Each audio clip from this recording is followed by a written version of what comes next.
طارق مسعود official.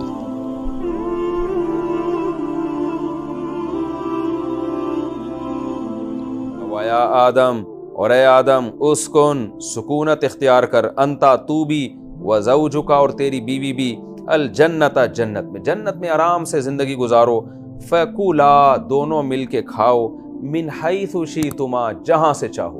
یہ پوری جنت تمہارے لیے ہے،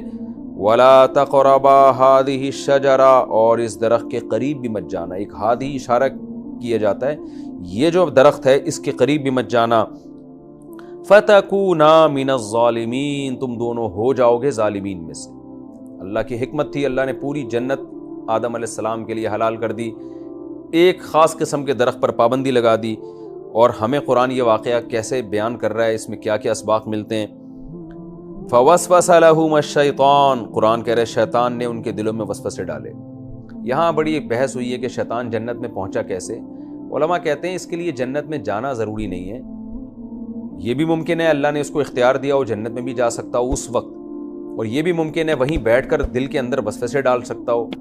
تو یہ دونوں باتیں ممکن ہیں عملاً۔ بہرحال شیطان نے ان کے دلوں میں وسوسے ڈالنا شروع کر دیے، لیبدی لہما، جس کا رزلٹ یہ نکلنا تھا کہ ان کے لیے ظاہر کر دے، ماں، وہ چیز، وری عنہما، جو ان دونوں سے چھپی ہوئی تھی، من سوآتہما، یعنی ان کی شرمگاہیں۔ میاں بیوی کے لیے ایک دوسرے سے پردہ نہیں ہوتا، لیکن نارملی میاں بیوی بھی ایک دوسرے سے اپنی شرمگاہ کو چھپاتے ہیں، اور نارمل کنڈیشن میں بھی میاں بیوی اس میں حیا محسوس کرتے ہیں کہ ایک دوسرے کے سامنے بے لباس ہو کے بیٹھیں جیسے کہ کلچر ہے ہمارا، تو یہ انسان کی حیا کا تقاضا ہے۔ ویسے تو میاں بیوی کے لیے حلال ہے ایک دوسرے کے سامنے بے لباس ہونا، لیکن نارمل کنڈیشن میں ایسا ہوتا نہیں ہے، اور اس کو حیا کے خلاف سمجھا جاتا ہے، اور قرآن بھی اسی کو اپریشیٹ کرتا ہے، تو تاکہ ان کے سامنے ظاہر کر دے جو شرمگاہ وہ ایک دوسرے سے چھپا رہے ہیں۔ وقال ما نہاکما ربکما، اور شیطان نے ان سے آ کے یعنی دل میں وسوسے ڈالے، اور کیا وسوسے ڈالے، ما نہاکما ربکما، تم دونوں کے رب نے تم دونوں کو نہیں روکا، عن ہذہ الشجرہ، اس درخت سے، الا ان تکونا ملکین،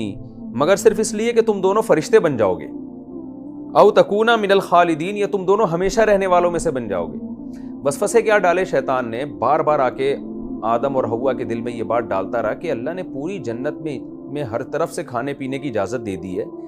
اس درخت سے منع کیا تو یقیناً اس میں کوئی خاص چیز ہوگی، کوئی خاص بات ہوگی کہ جس کے کھانے سے کچھ انسان جو ہے وہ کوئی خاص فائدے کی بات ہوگی۔ یہ انسان کی عادت ہے، جس چیز سے روکا جاتا ہے نا وہ اسی کا حریص ہوتا ہے۔ تو شیطان نے دل میں وسوسہ ڈالا، ہاں بھائی وہ خاص بات یہ ہے کہ اس کے کھانے سے نا تم پر موت ختم ہو جائے گی، اتنی خوبصورت جنت تم ہمیشہ ہمیشہ رہو گے اس میں، اور فرشتوں کی طرح بن جاؤ گے۔ فرشتے بننے کا مطلب جیسے فرشتوں پہ موت نہیں آتی تم بھی ایسے ہی بن جاؤ گے۔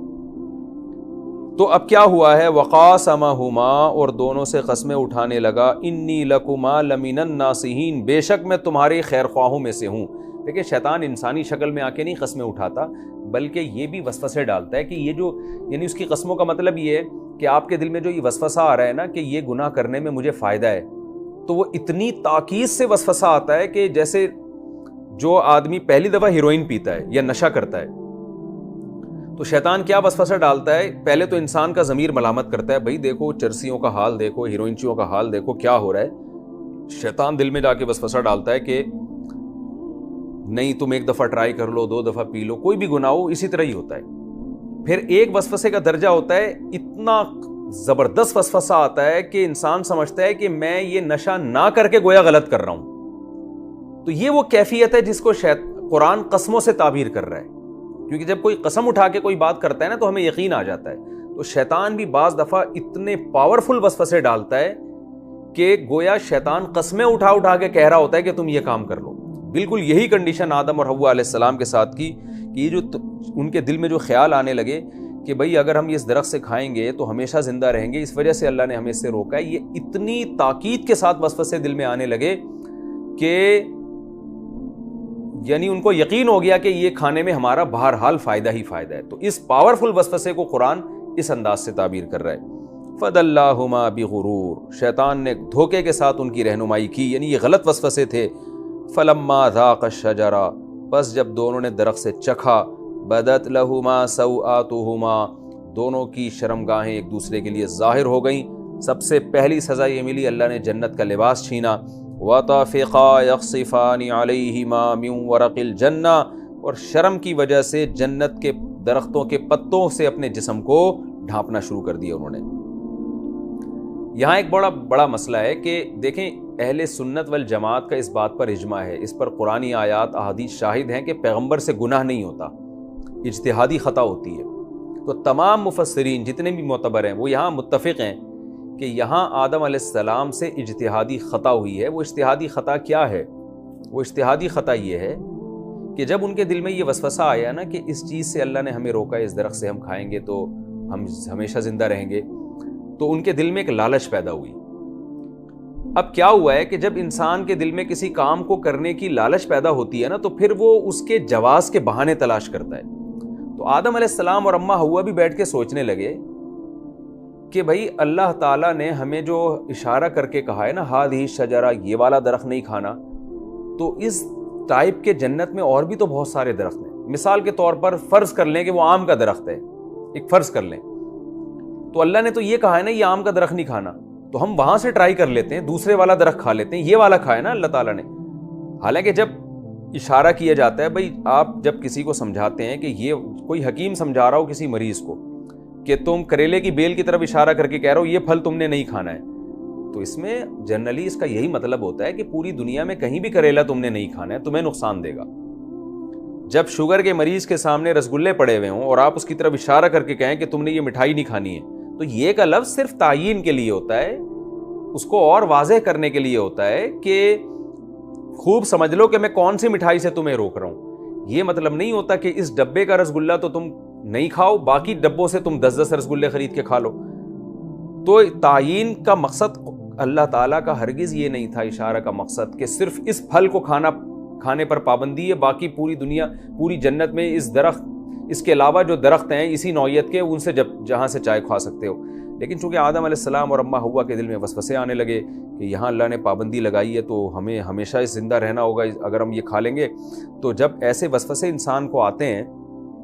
تو پھر وہ جواز کے بہانے تلاش کرتا ہے۔ تو آدم اور حوا کے دل میں یہ خیال آیا کہ اللہ نے اس درخت سے بولا ہے، وہ والے سے نہیں بولا، تو ہم وہاں سے ٹرائی کرتے ہیں۔ تو یہ ایک اجتہادی غلطی تھی، لیکن پیغمبروں کی معمولی سی غلطی کو قرآن بہت بڑے جرم سے تعبیر کرتا ہے۔ وَعَصَىٰ آدَمُ رَبَّهُ فَغَوَىٰ، قرآن کہتا ہے سورہ طٰہٰ میں آدم نے رب کی نافرمانی کی اور گمراہ ہو گئے۔ تو یہ قرآن یعنی اللہ کی جلالت ہے، اللہ کا جلالی انداز ہے۔ جیسے کہ یونس علیہ السلام کے بارے میں قرآن کیا کہتا ہے کہ یونس علیہ السلام ہم سے پرمیشن کے بغیر اپنی قوم کو چھوڑ کے چلے گئے۔ فَظَنَّ أَن لَّن نَّقْدِرَ عَلَيْهِ، اور یونس علیہ السلام کے بارے میں قرآن کہہ رہا ہے فَظَنَّ أَن لَّن نَّقْدِرَ عَلَيْهِ، یونس یہ سمجھے کہ ہمیں یونس پر قدرت ہی نہیں ہے۔ حالانکہ دیکھیں کوئی پیغمبر کبھی بھی یہ نہیں سمجھ سکتے کہ اللہ کو ان پر طاقت نہیں ہے۔ یونس علیہ السلام سے تو ایک اجتہادی غلطی تھی کہ اللہ نے عذاب کا وعدہ کیا ہے، تو اس قوم پہ عذاب آئے گا تو میں بھی اس عذاب میں پھنسوں گا، تو قوم تو ایمان لا نہیں رہی ہے تو نکل جاؤ یہاں سے۔ یونس علیہ السلام کا مقصد ہرگز اللہ کی نافرمانی نہیں تھی، لیکن اللہ کا انداز ہے جلالی، اس کی کتاب جلالی ہے، تو اللہ اسی انداز میں بیان کرتا ہے کہ یونس علیہ السلام کو ہم نے سزا دی اور مچھلی کے پیٹ میں پہنچا دیا۔ کیوں؟ یونس یہ سمجھ بیٹھے تھے کہ اللہ کو آپ پر قدرت ہی نہیں ہے۔ حالانکہ اصولی طور پر اگر کوئی یہ سمجھتا ہے کہ اس پر اللہ کو طاقت اور قدرت ہی نہیں ہے تو نبوت تو دور کی بات، وہ تو ایمان سے ہی خارج ہو جاتا ہے۔ لیکن یہ قرآن کا ایک انداز بیان ہے، تو اس کے ظاہری الفاظ کو نہیں لینا چاہیے۔ یہ جیسے ہم بھی محاوروں میں یہ کہہ دیتے ہیں کسی کو سمجھانے کے لیے کہ تم یہ سمجھتے ہو کہ میں تمہارا کچھ بگاڑ ہی نہیں سکتا، حالانکہ وہ اگلا سمجھ رہا ہوتا ہے۔ تو یہ قرآن بھی چونکہ اللہ تعالیٰ بھی ہم سے جب کلام کرتے ہیں نا تو عام انسانوں میں جو محاورے استعمال